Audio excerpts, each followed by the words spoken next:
బాధ్యతాయుతమైన పదవిలో ఉండి, స్వయంగా చెప్పిన మాటల్నే మళ్ళీ అనలేదని రాజకీయ నాయకులు ఎందుకంత ధైర్యంగా అబద్ధాలు చెప్తారు? వాహనాలకు 4, 5 అంకెల కంటే పెద్ద నంబర్ ఎందుకుండదు? రాత్రి 8 గంటల సమయం. రహదారి 65పై ఒక మాదిరి పట్టణం అది. రహదారి సరిగ్గా పట్టణం మధ్యలో నుండి వెళ్తుంది. మెయిన్ రోడ్డు అనబడే ఆ రోడ్డుపై వాహనాల రోద. ఎవర్ని చూసినా ఏదో పనున్నట్టు హడావిడిగా వెళ్తున్నారు. క్షణం ఆగితే ప్రళయం వచ్చి రోడ్డు మీదనే ఆగిపోయే ప్రమాదం ఉందేమో అన్న భయంతో పరుగులు తీస్తున్నట్టు కనబడుతున్నారు. బస్టాండ్‌కి దగ్గరలో ఉన్న నాగార్జున లాడ్జ్‌లో అడుగుపెట్టాడు అతను మిత్రునితో కలిసి. ఇద్దరూ రిసెప్షన్ దగ్గరికెళ్లారు. పెద్దగా పనిలేదని తెలియజేసే ముఖ కవళికలతో రిసెప్షనిస్ట్ కూర్చొనున్నాడు. గది కావాలి అడిగారు. ఎన్ని రోజులకు? ఇవాల్టి నుండి 5 రోజులు. కానీ రసీదు మాత్రం రేపు సాయంత్రం నుంచి కావాలి. ఆఫీస్‌లో సబ్మిట్ చేయాలి. కావాలంటే ఈరోజు గది కిరాయి నువ్వు తీసుకో. రిసెప్షనిస్ట్ సందేహంగా చూశాడు. నీ ఇష్టం వీలు పడదంటే వేరే చోటు చూస్తాం. చూస్తూ చూస్తూ కస్టమర్‌ని వదిలేయటం ఇష్టం లేదు. పైగా ఇలా రకరకాల రిక్వైర్మెంట్స్‌తో బిల్లులు అడగడం మామూలే అతనికి. కస్టమర్ల సంఖ్యకు, అతని జీతానికి, ఆదాయానికి ఇతరులకు కనపడని లంకె ఉంది మరి. సరే ఈరోజు కిరాయి ముందివ్వండి, రిసీట్ ఇవ్వను. ఉండబోయే రోజులకు అడ్వాన్స్ ఇవ్వండి. ఇంకో మాట, విపరీతంగా పని ఒత్తిడితో ఉన్నాం. సరిగా నిద్ర లేక చాలా రోజులైంది. ఇంకా చెప్పాలంటే కరువైన నిద్రని పొందడానికే వచ్చాం. రూమ్ క్లీనింగ్ లాంటివి అవసరమైతే మేమే చెప్తాం. బ్రేక్‌ఫాస్ట్, లంచ్ ప్రతిదీ సమయానికి పంపించండి. కానీ డోర్ ఒకసారి నాక్ చేసి తలుపు ముందు పెట్టిపోతే చాలు. తింటే తింటాం, లేకపోతే లేదు. బిల్లిస్తాం. అలాగే ఇంటి దగ్గర ఎలా ఉన్నా ఇట్లాంటి చోట మహారాజుల్లాగా హుందాతనం ప్రదర్శించేవారు అతనికి కొత్త కాదు. అర్ధరాత్రి. తప్పుడు పనులు శ్రద్ధగా చేసే సమయం. ఇద్దరూ గదిలో నుండి బయటకొచ్చారు. అతను బ్యాగ్ ప్యాక్‌తో, వెనుక మిత్రుడు. ఓ 200 మీటర్ల దూరంలో జాతీయ బ్యాంక్ ఏటీఎం. కొన్ని అడుగుల దూరంలో ఉండగానే మంకీ క్యాప్, చేతికి గ్లౌస్ ధరించారు.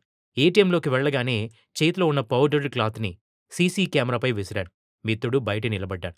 అతను లోపల జస్ట్ 25 నిమిషాలున్నాడు. తర్వాత బయటకొచ్చాడు. ఇప్పుడతని బ్యాగ్‌లో 36 లక్షల రూపాయలు పైన కొంత ఉన్నాయి. పెద్ద నోట్ల కారణంగా అంత సొమ్ము ఉన్నా అతని బ్యాగ్ నిండలేదు. నేరుగా లాడ్జికొచ్చారు. అంతా కలిపి 42 నిమిషాలు. రిసెప్షనిస్ట్ నిద్రలోనే ఉన్నాడు. అప్పటికే బ్యాగ్‌లో ఉన్న మెక్‌డోవల్ విస్కీ బాటిల్ చేత్తో తీసి పట్టుకున్నారు. ఎవరైనా అడిగితే ముందు జాగ్రత్త కోసం. గదిలోకొచ్చి కూలబడ్డారు. ఇదంతా మిత్రునికి కొత్త. అతనికి అయోమయంగా ఉంది. సాధ్యమైనంత త్వరగా ఆ ప్రాంతాన్ని వదిలి వెళ్లాలని ఉంది. నేరం చేసిన చోటనే ఉండటానికి ధైర్యం సరిపోవటం లేదు. అతను మాత్రం ఇదేమీ పట్టనట్టు బెడ్‌పై వాలిపోయాడు. ఉదయం లేచేసరికి 7 గంటలు దాటింది. రాత్రంతా నిద్ర సరిగా లేదని మిత్రుని కళ్ళు చెప్తున్నాయి. అతను రూమ్‌లో ఉన్న టీవీ ఆన్ చేశాడు. లోకల్ ఛానల్‌లో వార్త ప్రసారమవుతోంది. క్లిప్పింగ్స్‌లో పోలీసులు నేరం జరిగిన ప్రదేశాన్ని పరిశీలిస్తున్న దృశ్యాలు. సినిమాలో చూసినట్టు ప్రతి చోట జాగిలాలు రావని అతనికి తెలుసు. కానీ అతని మిత్రుడికి తెలీదు. డోర్ మీద ఒక నాక్ వినిపించింది. బ్రేక్‌ఫాస్ట్. రూమ్ బాయ్ వెళ్ళిన తర్వాత దాన్ని రూమ్‌లోకి తెచ్చుకొని పూర్తి చేసి మళ్ళీ బయట పెట్టేశారు. మధ్యాహ్నానికి సీసీ కెమెరాల్లో వీరి ఆనవాళ్ల గురించిన దృశ్యాలు ప్రసారమవుతున్నాయి. అవి చూసి అరే! ఇదెలా జరిగింది? బహుశా ఏటీఎంలో ఎంటర్ అవ్వగానే రికార్డయిన క్లిప్పింగ్ అవ్వచ్చు అనుకున్నాడతను. మిత్రుడికి బీపీ పెరిగిపోతోంది. ఇంకా సేపటికి వీరిని పోలిన పెన్సిల్ చిత్రాలు కూడా ప్రసారం కాసాగాయి. ఆ చిత్రాలన్నింటిలోనూ మాస్కులు, గ్లౌస్‌లే. అతను మాత్రం లంచ్‌కి ఏం పంపమని చెప్దాం అడుగుతున్నాడు.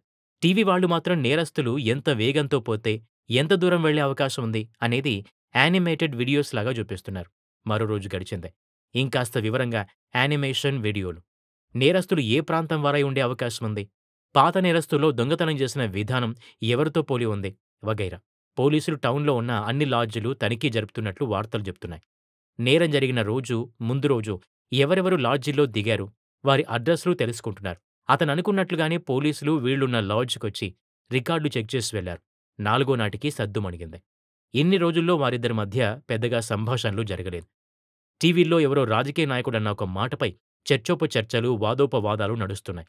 3 రోజుల కింద ఒక నేరం జరిగిన సంగతి కూడా ఎవరికీ గుర్తున్నట్టు లేదు.